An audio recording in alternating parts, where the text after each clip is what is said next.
रात के ठीक 2:17 पर मेरे मोबाइल पर एक मैसेज आया। भेजने वाले का नाम था मेरा भाई राहुल। लेकिन राहुल तो 3 महीने पहले मर चुका था। मैसेज में सिर्फ इतना लिखा था, भैया मैं अभी भी यहीं हूं, मेरी परछाई को देखो। मैं कांप गया। कमरे की लाइट बंद थी, पर दीवार पर एक लंबी काली परछाई हिल रही थी। धीरे से मैंने पूछा, राहुल? तभी वो परछाई फुसफुसाई, दरवाजा मत खोलना। और उसी पल बाहर से दरवाजे पर 3 जोर की दस्तक हुई। ठक ठक ठक। राहुल मेरा छोटा भाई था। हम दोनों एक छोटे से कस्बे में रहते थे। 3 महीने पहले उसकी मौत हो गई थी, एक एक्सीडेंट में। लेकिन उसकी मौत के बाद हमारे घर में अजीब चीजें होने लगी।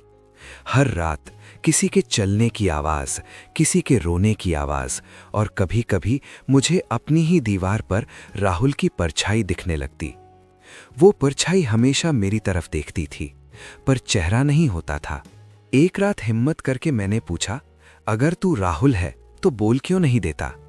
तभी दीवार से आवाज आई, मैं बोलता हूं लेकिन तुम सुन नहीं पाते। मेरी रूह कांप गई। अगले दिन मैंने राहुल का पुराना डायरी खोला।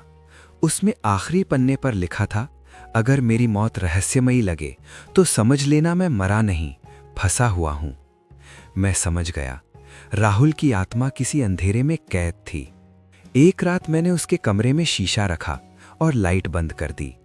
शीशे में मेरा चेहरा नहीं था, बल्कि राहुल खड़ा था, खून से भरा हुआ।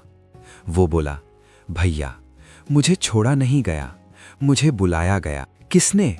मैंने चिल्लाया। उसने दीवार की तरफ इशारा किया, जहां उसकी परछाई अब अलग से हिल रही थी। और अचानक वो परछाई मेरे पैरों से चिपक गई। मुझे लगा जैसे कोई मुझे खींच रहा है किसी और दुनिया में। राहुल बोला, भैया मैं मर चुका हूं, लेकिन ये परछाई मेरी नहीं है, ये उस चीज की है जो मेरी लाश के साथ घर आई। मैं रो पड़ा। तो मैं तुझे कैसे बचाऊं?